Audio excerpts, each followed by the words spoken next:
ثم الصلاة والسلام والتحية والإكرام على سيد الأنبياء والمرسلين سيدنا ومولانا أبي القاسم محمد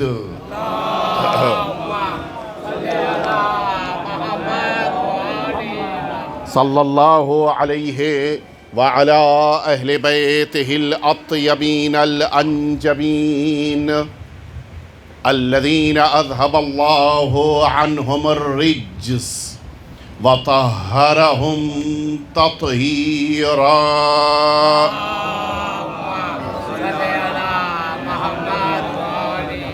لا سيما الإمام المبين بقية الله في الأرضين أرواحنا وأرواح العالمين لتراب مقدمه الفداء واللعنة الدائمة الباقية على أعدائهم أجمعين. أما بعد، فقد قال رسول الله صلى الله عليه وآله: إن الحسين مصباح الهدى وسفينة النجاة. ایک دفعہ مل جل کے آپ سبھی حضرات صلوات بھیج دیجئے.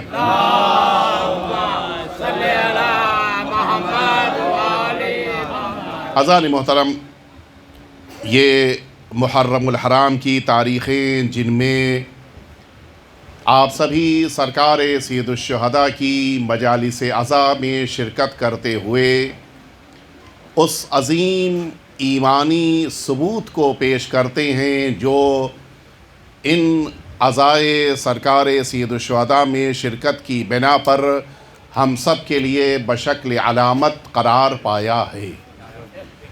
میں ظاہر ہے کہ رات کے اس حصے میں جن باتوں کو آپ کے سامنے عرض کرنا چاہتا ہوں وہ اس لیے بڑی اہمیت رکھتی ہیں کہ آقا کی محبت اور آقا کی عزاداری نہ صرف یہ کہ ہم سب کے لیے ضروری ہے بلکہ نسلوں کو اگر ہمیں دنیا کے مسائل اور مصائب سے محفوظ رکھنا ہے تو اس فرش عزا کو ہمیں ہمیشہ باقی رکھنا ہوگا. اور یہ حقیقت ہے کہ جو جتنا زیادہ فرش عزا پر آیا، جتنا امام حسین سے خود کو انسان نے قریب کیا، وہ اتنا ہی زیادہ اپنے کو مصائب سے محفوظ کر لے گیا. بلکہ مصائب لفظ جو میں استعمال کر رہا ہوں شاید اس معنی میں ذہن متوجہ نہ ہو، جبکہ دنیا کی سب سے بڑی مصیبت، دنیا کا سب سے بڑا مسئلہ آج کا یہ کرائم ہے، آج کے یہ گناہ ہیں، آج کی یہ مشکلات ہیں کہ جن میں ڈوب جانے کی بنا پر انسان نہ صرف یہ کہ اپنی دنیا کو خراب کر لیتا ہے بلکہ اس بنا پر اپنی آخرت کو بھی تباہ کر لیتا ہے. ہمیں کوئی ایسا زمانہ، کوئی ایسا موقع چاہیے یا ایک ایسی بارگاہ چاہیے یا یوں کہہ لیا جائے کوئی ایک ایسا انشورنس چاہیے ہے کہ جہاں پر آنے کے بعد انسان کم از کم یہ تو کہہ سکے کہ ہم نے خود کو گناہوں سے بچا لیا. اور یہ بارگاہ صرف اور صرف آقا کی بارگاہ ہے. اور اسی لیے حضور ختمی مرتبت حضرت محمد مصطفیٰ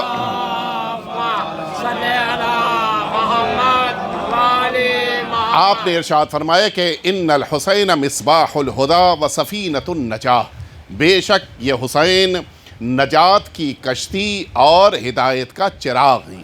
یہ دو درجے سرکار سید الشہداء کے لیے آقا نے فرمائے. اس کے معنی ہے کہ اگر انسان کو ساحل نجات تک پہنچنا ہے تو روشنی بھی چاہیے ہے، کشتی بھی چاہیے ہے. اور روشنی بھی سرکار سید الشہداء کی ذات اور کشتی بھی سرکار سید الشہداء کی ذات.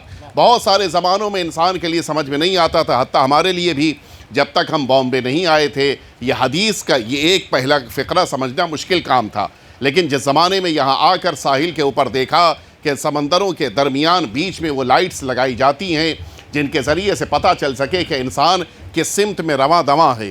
یہ لائٹس بقیہ لوگوں کے لیے سمجھنا مشکل کام تھا، لیکن وہ جو سمندر کے کنارے رہتے ہیں ان کو پتہ چلتا ہے کہ یہی لائٹ ہے کہ جو ان کی منزل کو معین کرتی ہے، تاکہ وہ کہیں ایسا نہ ہو کہ جانا ایسٹ میں ہو چلے جائیں ویسٹ میں، کہیں ایسا نہ ہو کہ جانا ہو شمال میں چلے جائیں جنوب میں. یہ سمتوں کو معین کرنے کے لیے انسان کی ہدایت کرنے والی اگر کوئی شے ہے تو یہ انسان کے لیے روشنی ہے۔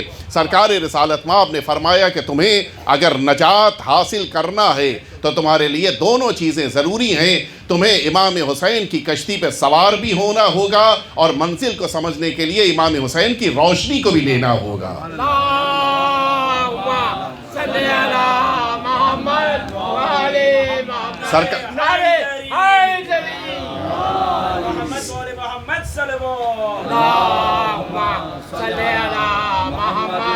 آقا کی ذات بشریت کے لیے ہدایت ہے، لیکن اب میں اصل مرحلے تک آپ کو لے کر آ جاؤں۔ جلدی جلدی ظاہر ہے کہ مجھے ایک اہم بات کی طرف آپ کو لے کر جانا ہے۔ آقا کی ذات یقیناً ہدایت کرنے والی ہے، اور اب میں آپ سے اگر یہ پوچھوں کہ اس ایک جملے کو کہ ان الحسین مصباح الہدی و سفینۃ النجاہ، اس ایک جملے کو اگر آپ کو کہیں پر نصب کرنا ہو، ایک بورڈ بنا لیجئے اور اس بورڈ کو اگر لگانا ہو تو آپ کہاں لگائیں گے؟ آپ نے کہا امام بارگاہ میں لگا دیا جائے۔ میں نے کہا نہیں، اس سے بہتر کوئی جگہ بتائیے۔ کہا چلیں اللہ کے گھر مسجد میں لگا دیا جائے۔ ہم نے کہا نہیں، اس سے بھی بہتر کوئی جگہ۔ آپ نے کہا چلیے خانہ کعبہ میں لگا دیا جائے۔ ہم نے کہا نہیں، اس سے بھی بہتر جگہ۔ آپ گھبرا کے پیچھے ہٹ گئے کہ اب اس سے بہتر آپ ہی بتائیے۔ ہم نے کہا چلیے میں آپ کو لیے چلتا ہوں۔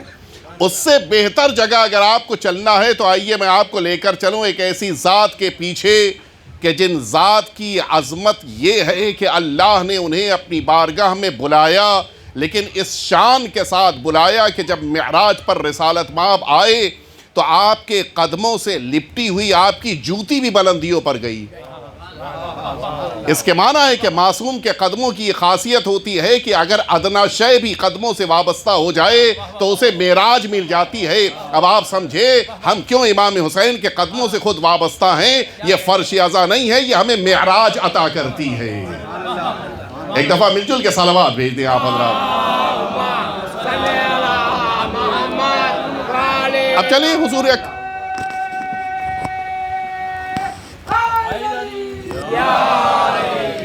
آئیے چلیے اب رسالت مآب کے پیچھے پیچھے ہم لوگ چلیں۔ حضور اکرم ہم سبھی کو اس بلندی کی طرف لے کر جا رہے ہیں۔ یہ عجیب ذات کہ جنہیں اللہ نے معراج کا شرف عطا کیا، تو اس شان کے ساتھ کہ اب اس امت کا کوئی بھی ایک عام قسم کا انسان بھی معراج پانا چاہے تو رسالت مآب کے جیسی نماز پڑھ لے۔ الصلاۃ معراج المؤمن۔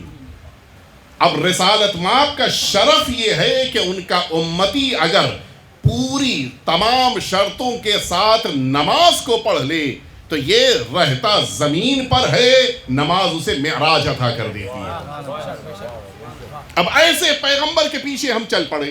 رسالت مآب معراج کی بلندیوں پہ تشریف لے جا رہے ہیں، اور اب آپ کا جملہ یہ روایت کی لفظیں میں آپ کی خدمت میں عرض کر رہا ہوں۔ حضور اکرم فرماتے ہیں کہ جس موقع پر میں عرش کی بلندی پر پہنچا، ظاہر ہے کہ یہ آسمان ہماری نگاہوں کے سامنے ہیں، یہ پہلا، دوسرا، پانچواں، چھٹا، ساتواں، 7 آسمان اللہ نے قرار دیے ہیں۔ حضور اکرم نے ان 7 کو کراس کیا ہے، ہم پہلے تک نہیں پہنچے آج تک۔ اور رسالت مآب کو اللہ نے 7 آسمان، اور اب جب رسالت، میں اس لیے عرض کروں تاکہ بلندی آپ محسوس فرمائیں، حضور اکرم ان 7 آسمانوں سے بلند ہوئے، اور اب جب رسالت مآب پہنچے ہیں اس عرش کی وادی میں کہ جو اور زیادہ آخری بلندی ہے، اس سے زیادہ کوئی بلند شے نہیں ہے، اس بلندی پر رسالت مآب پہنچے، تب ظاہر ہے کہ ایک انسان جب کسی جگہ پہنچتا ہے، اسٹریٹ دیکھے، دائیں بائیں دیکھے، تو یہ اس کے لیول کی بات ہے۔ مثال کے طور کے اوپر آپ جس ہائٹ کے ہیں، اس ہائٹ کے اوپر اگر آپ کوئی شے کو دیکھ رہے ہو تو یعنی جتنی آپ کی بلندی اس شے کی بھی اتنی ہی بلندی۔ لیکن روایت کی لفظیں ہیں کہ حضور اکرم فرماتے ہیں کہ میں جب عرش کی بلندی پر پہنچا تو میں نے اسٹریٹ نہیں، اپنی نظروں کو اٹھا کر عرش کی اونچائی پر، بلندی پر دیکھا کہ وہاں لکھا تھا ان الحسین مصباح الہدی و سفینۃ النجاہ۔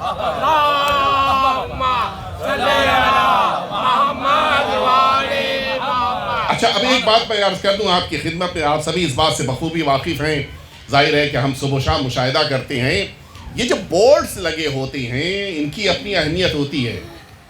زمین پہ رکھا ہوا بورڈ کچھ اور کہتا ہے, کہیں پر نصب شدہ بورڈ کچھ اور کہتا ہے. اگر ایک بورڈ کہیں پر لگا ہے تو اس کا تعلق کن لوگوں سے ہے؟ کس سے؟ اسکول کے باہر لکھا ہوگا ہارن پلیز. کیوں؟ اس لیے کہ یہاں سے بچے گزر رہے ہیں, ان کی اپنی انفرادیت ہے کہ وہ سیدھے اسٹریٹ دیکھتے ہیں, ان کو نہ دائیں دیکھنا نہ بائیں دیکھنا ہے. آپ کا خاموشی سے اپنی گاڑی کو لے کر گزرنا ان کی زندگی کے لیے خطرہ بن سکتا ہے. یہ بھی عجیب ہے. بچے جتنے چھوٹے ہوتے ہیں اتنے سیدھے دیکھتے ہیں. یعنی اس کے معنی ہے جو جتنا زیادہ عصمت سے قریب ہوتا ہے اتنا مستقیم ہوتا ہے. اور بچہ سیدھا چلا جا رہا ہے. آپ کو اپنے ہارن کے ذریعے سے اس کو متوجہ کرانا ہے. بچہ وہاں کے اوپر سے گزرنا چاہ رہا تھا, اب آپ کے لیے ضروری ہے کہ ہارن بجائیں. کیوں؟ تاکہ زندگی بچ جائے. ہاسپٹلز کے باہر کیا لکھا ہوتا ہے؟ نو ہارن پلیز. ہاسپٹل میں ہارٹ کا پیشنٹ لیٹا ہوا ہے, آپ کا ہارن بجا کر گزرنا زندگی کے لیے خطرناک ہو سکتا ہے. یعنی وہی ہارن ہے, ایک جگہ زندگی بچاتا ہے, ایک جگہ زندگی لیتا ہے. یہی ایک ہارن ہے. آپ ہاسپٹل میں اندر انٹر ہوئے, دیکھا جس پیشنٹ سے ملنے کے لیے گئے تھے اس کے پاس ایک بابا کے اوپر کاغذ کے اوپر لکھا ہوا ہے بڑے خوبصورت انداز میں, سائلنس پلیز. آپ بھی خاموش, بالکل خاموشی کے ساتھ, جس کو آپ کہتے ہیں پن ڈراپ سائلنس. آپ جا کے وہاں بیٹھ گئے. اچانک آپ نے دیکھا کہ ایک صاحب سفید کوٹ پہنے ہوئے, گلے میں آلہ ٹانگے ہوئے, پیچھے پیچھے ایک نرس چلی آ رہی, اس کے ساتھ آئے, کھڑے ہوئے پیشنٹ کے اس کے بیڈ کے پاس کھڑے ہوئے اور انہوں نے باتیں شروع کر دی. اچھا, اتنی انگلش تو ہمیں بھی آتی ہے, سائلنس پلیز کا ترجمہ تو ہمیں بھی آتا ہے. ہم بڑے, ڈاکٹر صاحب آپ کو پتہ نہیں ہے کیا لکھا ہوا ہے. ان کا کیا جواب ہوگا؟ ان کا جواب یہ ہوگا کہ بھائی یہ جو لکھا ہوا ہے یہ وزٹرز کے لیے نہیں ہے, ہاں آپ لوگوں کے لیے جو یہاں کے بیٹھے ہیں آپ کے لیے ہے. میں یہاں پر آیا ہوں تھوڑی دیر کے لیے, میرے لیے تو بولنا ضروری ہے. اگر میں چپ ہو گیا تو بہت سے چپ ہو جائیں گے, تو مجھے تو بولنا ہے. اب نتیجہ یہ ہے کہ ڈاکٹر صاحب کے بولنے سے زندگیاں بچ رہی ہیں. اب یہاں تک یہ بات طے ہو گئی کہ جو بورڈ جہاں پر لگا ہوتا ہے اس کا تعلق وہیں والوں سے ہوتا ہے. جو آ رہے ہیں ان سے تعلق نہیں ہے, جو وہاں پر ہیں ان سے تعلق ہوتا ہے. اب سوال یہ پیدا ہوتا ہے کہ اگر رب العزت نے عرش الہی پر یہ لکھا ہے کہ حسین چراغ ہدایت ہے, حسین کشتی نجات ہے, تو اس کا مخاطب کون ہے؟ اس کو کس کے لیے لکھا گیا ہے؟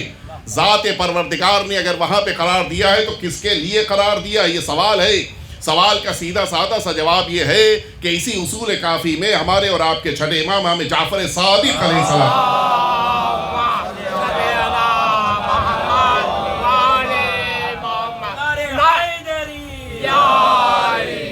مولا کا جملہ ہے کہ عرش الہی. اب یہاں سے جملہ سنیے گا.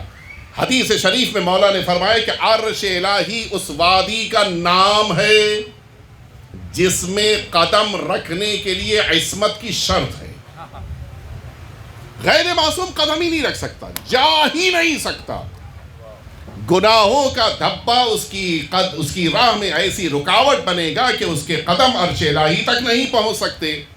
تو جس عرش الہی کے چاروں طرف داخل ہونے کے لیے عصمت کی شرط ہے, مولا وہاں پر ہے کون؟ پھر فرماتے ہیں کہ یہ البتہ دوسری حدیث ہے, یہ دو حدیثیں میں نے ایک ساتھ بیان کی ہیں.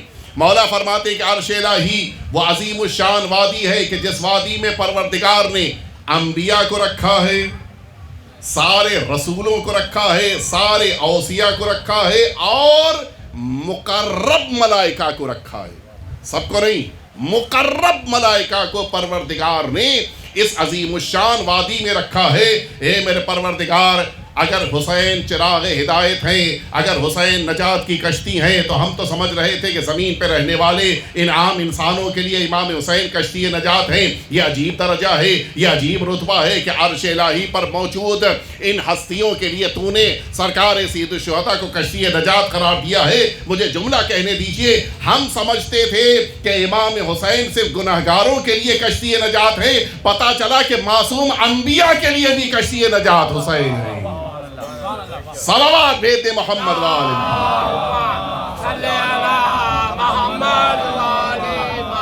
انبیاء کو بھی اگر درجہ چاہیے ہے تو امام حسین کی بارگاہ میں آنا ہوگا. اور اب میں آپ کو لے کر چلوں، ظاہر ہے کہ آج کی تاریخ شب جمعہ نہیں ہے، لیکن آپ جانتے ہیں کہ شب جمعہ آج کی شب جمعہ بہرحال نہیں ہے، لیکن شب جمعہ دنیا میں جو انقلابات آتی ہیں ان میں سے ایک انقلاب یہی ہے جو میں عرض کرنے جا رہا ہوں۔ اسی کتاب جو ہمارے درمیان واقعی طور کے اوپر بڑی اہمیت رکھتی ہے، جس کتاب کے ذریعے سے ان تمام واقعات کو کہ جو سرکار سید الشہداء کی زیارت سے متعلق ہیں، کامل الزیارات، اس کو اگر آپ دیکھیں اس میں ایک روایت موجود ہے، البتہ یہ روایت متعدد لفظوں کے ساتھ 6 عدد موجود ہیں۔ مولا فرماتے ہیں کہ ما من ملک ولا نبی، البتہ بعض میں نبی پہلے ملک بعد میں ہے، بعض میں ملک پہلے نبی بعد میں ہے۔ ما من نبی ولا ملک فی السماء الا ان یاذن اللہ، کوئی ملک، کوئی ایسا رسول، کوئی ایسا نبی آسمانوں میں نہیں ہے کہ جو اللہ کی بارگاہ میں آ کے 10 سے ادب جوڑ کے اجازت نہ لے رہا ہو کہ پروردگار مجھے زمین پہ آنے کی اجازت دے دے۔ آپ سبھی ماشاءاللہ سے رہتے ہیں جس ایریا میں، ہمارے بامبے میں 2 طرح کے ایریاز، ایک پوش ایریا ہوتا ہے، ایک سلیم ایریا ہوتا ہے۔ اگر کبھی کسی زمانے میں آپ کو مثلا 2 سال کے لیے بلڈنگ خالی کرنی ہے، ریکنسٹرکشن میں جا رہی ہے، دوبارہ ہم واپس آئیں گے تو 2 سال کہاں جا کے رہیں گے؟ ہر انسان کی تمنا ہوتی ہے کہ اپنے سے ہائی لیول سوسائٹی میں جا کے رہیں، ہم جس بھی سوسائٹی میں اس سے اوپر جائیں گے، نیچے نہیں آئیں گے۔ اب آپ انصاف سے بتائیں کہ جن ہستیوں نے اللہ کی بارگاہ میں اجازت طلب کی ہے کہ ہمیں زمین پہ جانا ہے، یہ پوش ایریا میں رہنے والوں کے لیے زمین سلم ایریا ہے یا نہیں ہے؟ ظاہر سی بات ہے، سلم ایریا، اور وہاں آنے کی تمنا ہے۔ کیا اللہ کو یہ پوچھنے کا حق نہیں ہے کہ میری بارگاہ میں کون سی کمی ہے جو زمین پہ جا رہے ہو؟ کیا نہیں ہے یہاں پہ بتاؤ؟ اس کے معنی ہے کہ جس شے کو تلاش کرتے ہوئے یہ انبیاء، یہ ملائکہ زمین پہ آ رہے ہیں، یہ وہ عظیم نعمت ہے جو یہاں ہے وہاں نہیں ہے۔ اور پھر یہ کہتے ہیں کہ ہم سبھی، جب ظاہر کہ آواز قدرت، کہاں جاؤ گے، کیا کرو گے؟ آواز دیتے ہیں کہ ہم سبھی کو زمین پہ جا کر اپنے محسن رسول کے بیٹے زہرا کے لاڈلے امیر المؤمنین کے لخت جگر حسین کی زیارت کرنی ہے۔ مل جل کے صلوات بھیج دیں آپ۔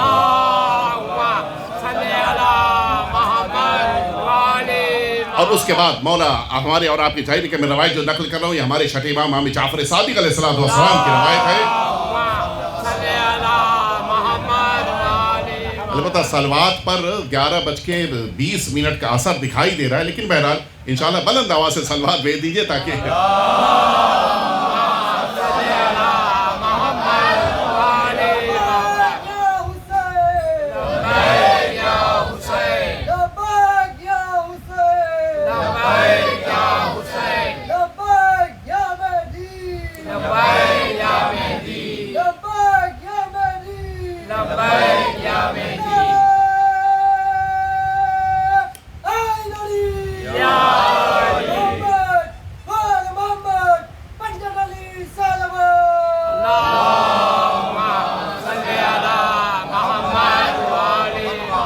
آپ سنیں، مولا فرماتے ہیں کہ اللہ رب العزت کی بارگاہ سے ان انبیاء، ان ملائکہ کو اجازت ملی اور اب یہ چلے۔ مولا کی لفظیں ہیں، آقا فرماتے ہیں کہ فَفَوْجٌ يَنزِلْ وَفَوْجٌ يَعْرُجْ، فوج در فوج یہ زمین کی طرف آتے ہیں اور پھر فوج در فوج یعرج، عربی زبان میں اونچائیوں کی طرف جانے، بلندیوں کی طرف جانے کے لیے بہت سے لفظ استعمال ہوتے ہیں۔ یسعد بھی استعمال کر سکتے تھے، مولا فرما سکتے تھے کہ یہ پھر واپس اونچائیوں کی طرف چلے آتے ہیں، مولا نے یہ لفظ نہیں فرمایا، فرمایا یعرج، ففوج ینزل وفوج یعرج، فوج در فوج آتے ہیں، ینزل نزول کرتے ہیں، اور فوج در فوج یعرج، یعرج وہی لفظ ہے کہ جس کا روٹ ورڈ عروج ہے، عروج وہی لفظ کہ جس کو آپ اپنی اردو زبان میں معراج استعمال کرتے ہیں۔ کچھ آپ نے غور فرمایا؟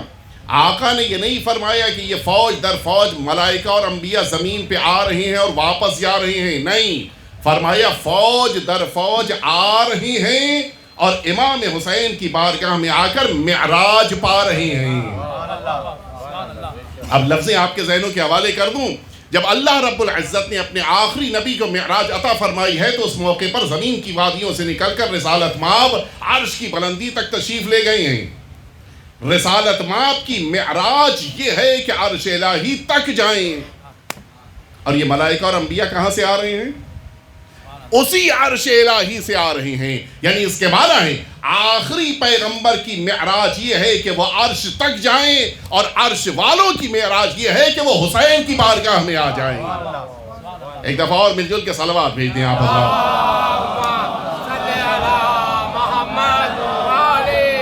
انبیاء کی معراج، ملائکہ کی معراج، یہ امام حسین کی بارگاہ ہے۔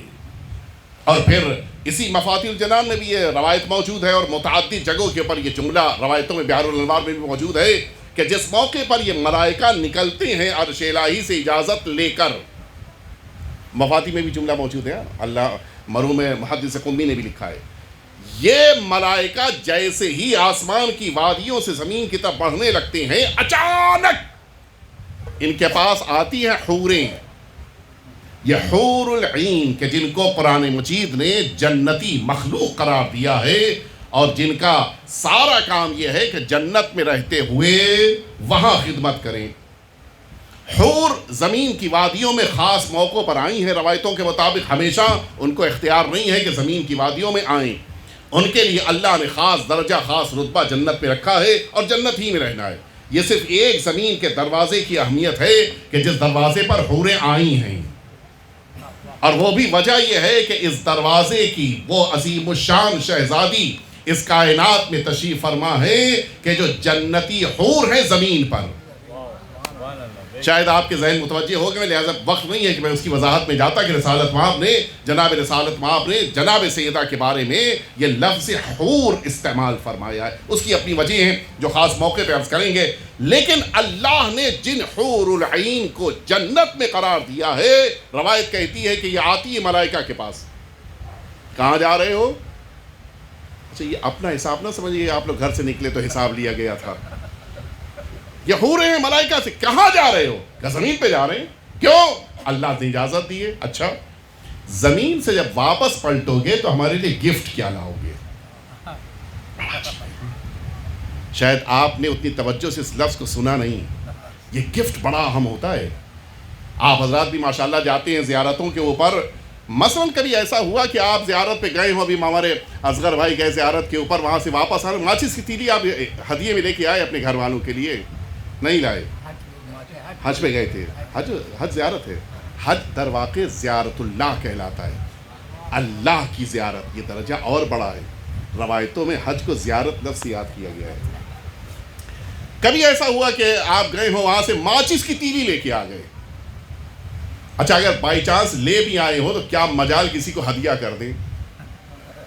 بھائی جو تم لائے 50 پیسے کی یہاں مل جاتی ہے، کیا ضرورت والا نہیں، کوئی قبول ہی نہیں کرے گا۔ پہلی شرط ہدیہ قیمتی ہونا چاہیے، ایک۔ دوسری شرط، آپ یہاں بامبے سے بہت سارے اوقات ایسا ہوتا ہے کہ یو پی کوئی جا رہا ہو، میں نے اسی لفظ زیارت ہٹا لیا بھائی کہ آپ پھر نہ کچھ اعتراض کر بیٹھے، مل جل کے صلوات بھیج دیں آپ۔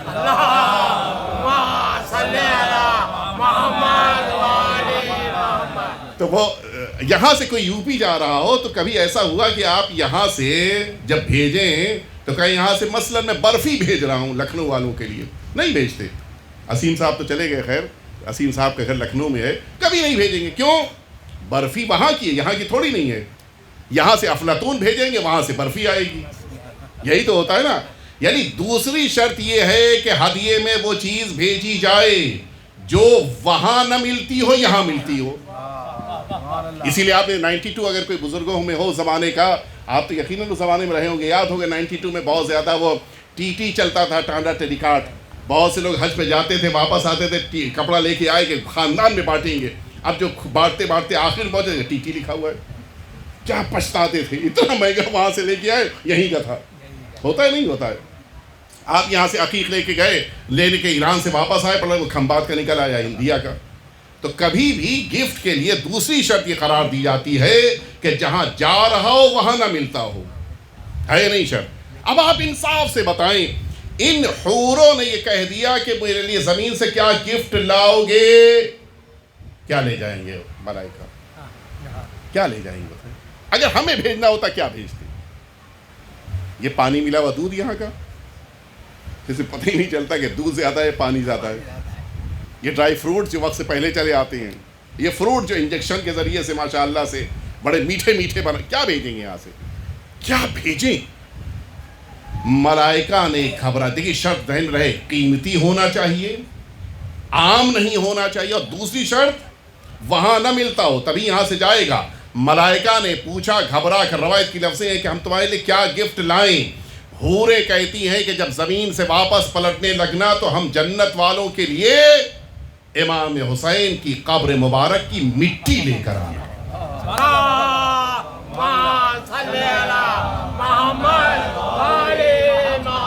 مل جل کے بلند آواز سے صلوات بھیج دیجیے آپ.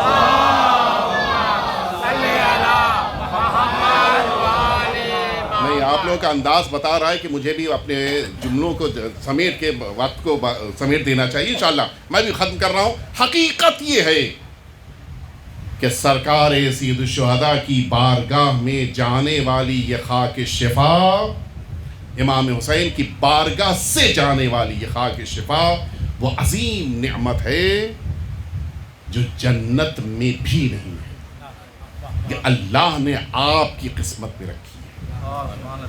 بہت بڑا شرف ہے، اور اسی لیے اس خاک شفا کی عظمت کو محسوس کرنا چاہیے.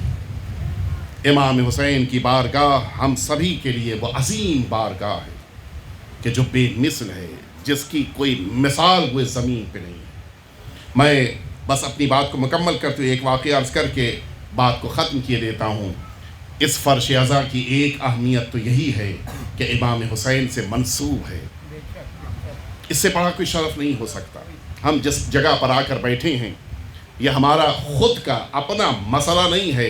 میں اس سے پہلے کہ مجلس میں عرض کیا تھا، چونکہ اب تو مجلسیں لائیو ہوتی ہیں، میں نارمل کوشش کرتا ہوں کہ تکرار نہ ہو، لیکن یہ جملہ میں تکرار کر رہا ہوں. جس طرح سے آپ بیٹھ کر روتے ہیں، کبھی کبھی تو باپ کے غم میں اپنا خود کا بیٹا نہیں روتا ہے، یہ آپ روتے ہیں. یہ امام حسین سے جو رشتہ ہے، کسی بھی آپ قبرستان چلے جائیے، جنازہ رکھا ہو، جو رو رہا ہوگا وہ اس کا بیٹا ہوگا، بس. رو رہی ہے تو اس کی زوجہ یا ماں ہوگی، بس. نہ محلے والے روتے ہیں، نہ خاندان والے روتے ہیں، نہ رشتہ دار روتے ہیں. وہ 2-3 منٹ کا گریہ ہو گیا، ختم.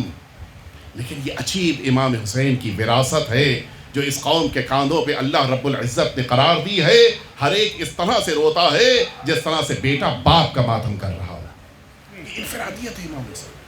ایک تو سب سے بڑی عظمت یہی ہے کہ اس فرش عزا نے ہم سب کو امام حسین کا وارث بنایا ہے، اور ہماری آنکھوں میں وہی آنسو ہوتے ہیں جو حقیقی وارث کی آنکھوں میں ہوتے ہیں. ایسا نہیں لگتا ہے کہ محلے والا کسی کے لیے گریہ کر رہا ہو، ایسا لگتا ہے کہ باپ کا ماتم بیٹا کر رہا ہے. یہ انداز صرف امام حسین کی فرش عزا پہ ہے. پتہ کرنا مشکل ہوتا ہے کہ کون بالکل اپنا ہے کون غیر ہے. نہیں، سب برابر ہیں. یہ امام حسین کی فرش عزا ہے. دوسرا، اس فرش عزا کا شرف یہ ہے کہ اس فرش عزا پر ایک دکھیاری ماں آتی ہے. میں مصائب سے پہلے ایک جملہ عرض کرنا چاہتا ہوں، لہٰذا یہ واقعہ سن لیجئے اور پھر میں آپ کو مصائب کے مرحلے میں لے کر آؤں گا. ایک عظیم الشان مجتہد گزرے ہیں اسی تہران میں، آیت اللہ ہستئی. یہ اصفہان کے قریب میں ایک جگہ ہے، وہاں کے رہنے والے تھے. بڑے عظیم انسان تھے، بڑے نیک انسان تھے. اور ایک بڑے بزرگ مجتہد گزرے ہیں کہ جن کو پھانسی دی تھی شاہ نے اپنے زمانے میں، آیت اللہ فضل اللہ. بہت عظیم و شان، اسی حرم معصوم قم میں دفن ہیں. بڑے عظیم انسان تھے، ان کے شاگردوں میں شمار ہوتے تھے، اور بڑا درجہ، بڑا شرف تھا ان کا. مرحوم ہستئی کا اچھا، یہ مجتہد مسلم الثبوت تھے، مسلمہ طور پر مجتہد تھے. اس کے باوجود مجلسیں پڑھنے کا اتنا اشتیاق تھا کہ ہر سال مجلس امام حسین پڑھنے کے لیے جاتے تھے. گاؤں دیہات سب جگہ پہنچتے تھے. ایک سال انہوں نے یہ طے کر لیا کہ اس سال میں عشرہ اسی منبر پہ پڑھوں گا کہ جس عزا خانے کی مجلس کو خود جناب سیدہ قبول کرتی ہیں. اچھا، ظاہر ہے کہ ایک مجتہد ہیں، مرجع ہیں، عالم ہیں، اور خود ساتھ ہی ساتھ علم کا بے پناہ سمندر. ان کے لیے تو بہت سے وسائل تھے، لیکن کچھ بھی نہیں پتہ چل پا رہا تھا کہ کس مجلس کو اس سال خطاب کریں. اچھا یہ جو نظر کی تھی یہ ایک ایسی نظر تھی کہ جس نظر پہ عمل تبھی ممکن ہے کہ جب یقینی طور پہ پتہ چل جائے کہ شہزادی مجلس کو قبول کرتی ہے. یہاں تک اچھا لوگ آ رہے ہیں وعدے کے لیے کہہ رہے ہیں سرکار ہمارے وہاں نہیں، اس سال نہیں پڑھوں گا، ہمارے وہاں نہیں پڑھوں گا، سب کو منع کر رہے ہیں. یہاں تک کہ محرم کی پہلی تاریخ آ گئی. اب تو پیچھے نظر پہ بھی عمل کرنا ہے، مجلس نہیں پڑھیں گے تو امام حسین کے عزادار نہیں ہوں گے، ذاکری چھوڑ دیں یہ بھی ممکن نہیں ہے، اتنا پڑھا لکھا انسان. انہوں نے کہا کہ بس آج آخری رات، اگر آج کی رات مجھے پتا چل گیا تو ٹھیک، نہیں تو کل سے نظر کو بھائی نظر کو توڑا جا سکتا ہے، انسان بہت سارے اس کے کفارے ہیں، کفارہ دے کے پھر مجلس کے پڑھوں گا. رات میں انہوں نے خواب میں دیکھا خود شہزادی دو عالم تشریف لائیں.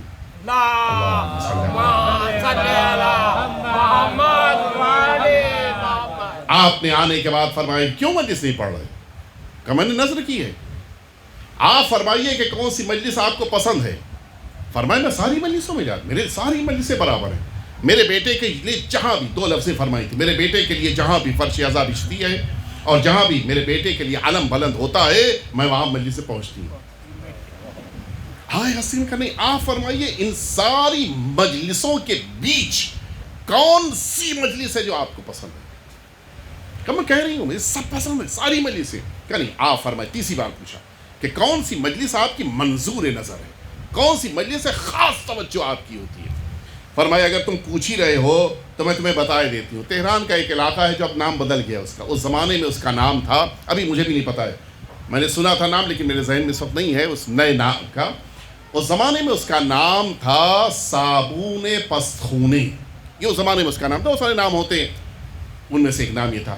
اس محلے میں ایک فلاں نام کی خاتون ہے، اس کی مجلس مجھے بے پناہ پسند ہے.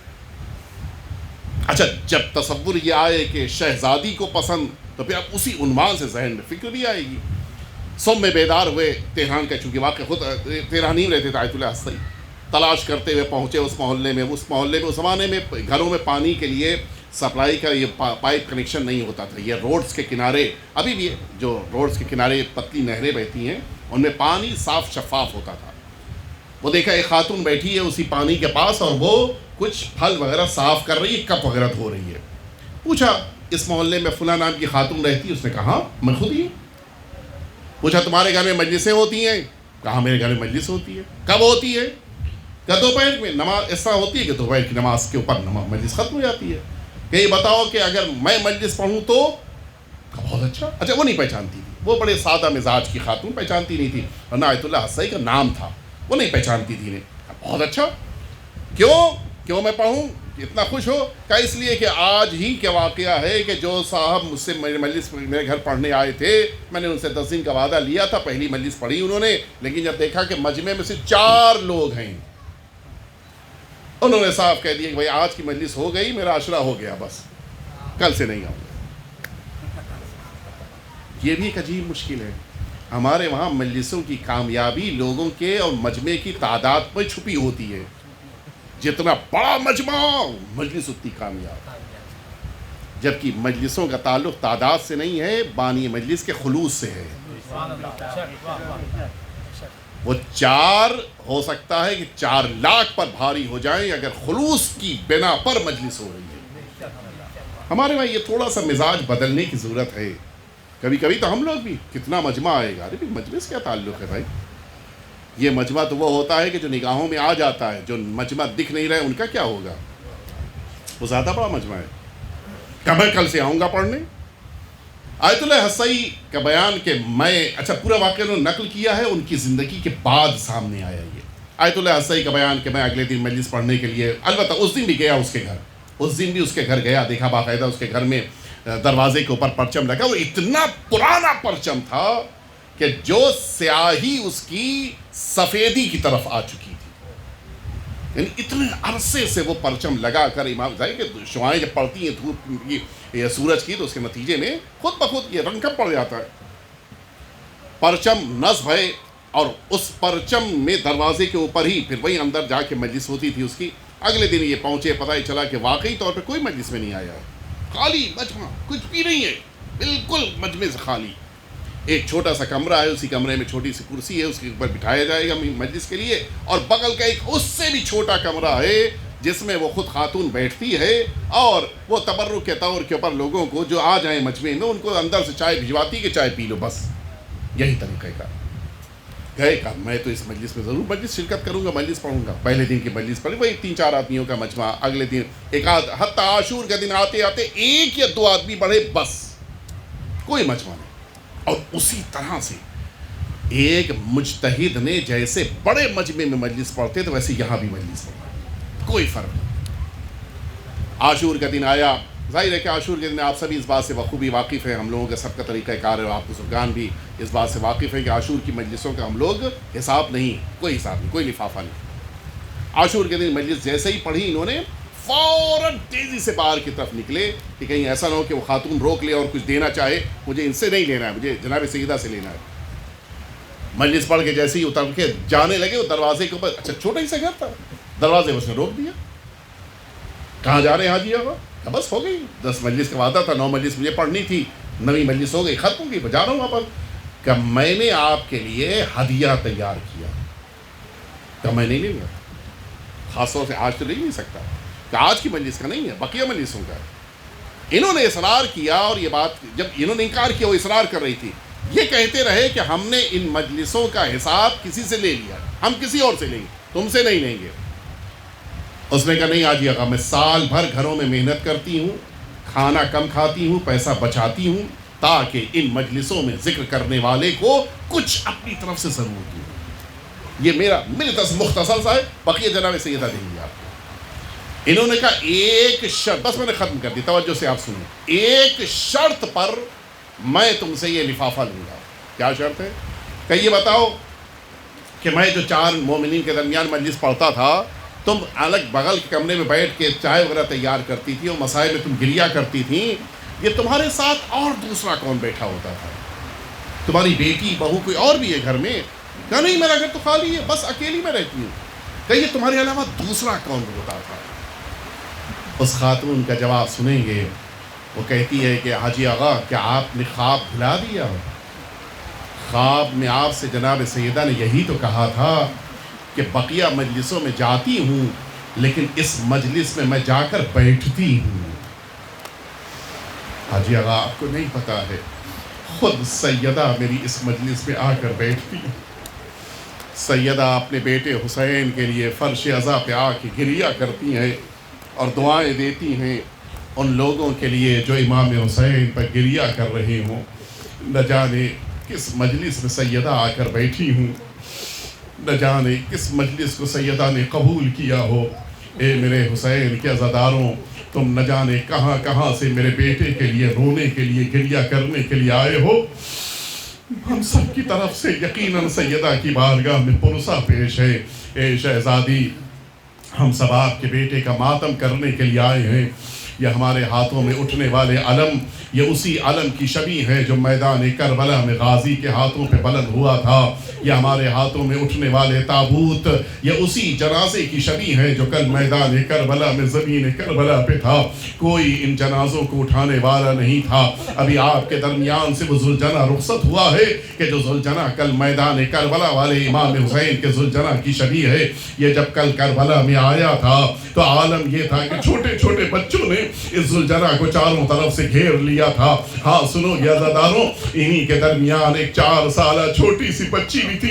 نہ جانے کیوں جب سے میں نے ذوالجناح کو یہاں پر دیکھا تھا، یہی احساس میرے اندر پیدا ہو رہا تھا کہ کل جب یہی ذوالجناح خیمے کے در پہ واپس آیا تھا، ایک 4 سالہ بچی تھی جو اس ذوالجناح کے قریب آ کے اس کے گلے میں باہوں میں اس کے گلے میں اپنی باہیں ڈال کے یہ آواز دے رہی تھی، جواد ابھی حل سقی ابھی ام قتل عطشانا۔ اے میرے بابا کے گھوڑے بس اتنا بتا دے، میں سمجھ گئی تیری باہیں ڈھلی ہوئی ہیں، تے پوری طرح سے زخمی ہے، میں سمجھ گئی کہ میرا بابا میدان کربلا میں شہید کر دیا گیا، لیکن اے میرے بابا کے گھوڑے بس اتنا بتا دے کہ شہادت سے پہلے میرے بابا کو پانی ملا تھا یا میرا بابا پیاسا قتل کر دیا گیا۔ ہاں امام حسین کی پیاس کا اتنا احساس ننھی سکینہ کو تھا۔ ہاں عزاداروں، میدان کربلا میں امام حسین کی شہادت کے بعد اب ایک قیامت کا منظر ہے، نہر فرات کا پانی نیزوں اچھل رہا ہے، ایک قیامت کے آثار دکھائی دے رہے ہیں۔ لیکن سنو یہ عزاداروں،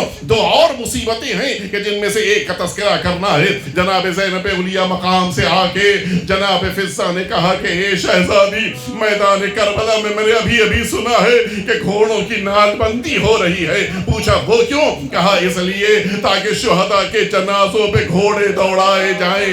گھوڑوں کو تیار کیا گیا، سارے جنازوں کو لا کے میدان کربلا میں رکھا گیا۔ لیکن سنو عزاداروں، عجیب منظر جناب زینب اولیاء مقام نے دیکھا کہ ہر کے قبیلے والے آئے اور یہ کہتے ہوئے جنازہ لے کے چلے گئے، ہم برداشت نہیں کر سکتے کہ ہر کے جنازے پہ گھوڑے دوڑیں۔ حبیب کے قبیلے والے آئے، جناب حبیب کا جنازہ بھی چلا گیا۔ زہیر ابن قین کے جنازے لے کے آنے کے لیے، لے جانے کے لیے بھی ان کے قبیلے والے آئے، ان کا جنازہ بھی چلا گیا۔ ایک ایک کر کے سب کے جنازے جاتے رہے، لیکن کوئی رسول کے گھر والا نہ ملا کہ جو آگے بڑھ کے یہ کہتا کہ یہ زہرا کا لاڈلا حسین ہے، یہ علی مرتضیٰ کا بیٹا حسین ہے، یہ پیغمبر کا نواسا حسین ہے۔ کوئی آگے بڑھ کے آنے والا نہیں ہے۔ زینب پلندی پہ کھڑی دیکھتی رہی اور حسین کے جنازے پہ اب جو گھوڑوں نے دوڑنا شروع کیا، ادھر کے گھوڑے ادھر کے گھوڑے ادھر، اور گھوڑوں کے سروں سے لپٹ کے یہ زینب فریاد کر رہی تھی، یہ میرا ماجا یا حسین، کوئی حسین پہ گھوڑے نہ دوڑائے۔ بہن فریاد کرتی رہی اور حسین کا جنازہ پامال اس میں اسپا ہو گیا۔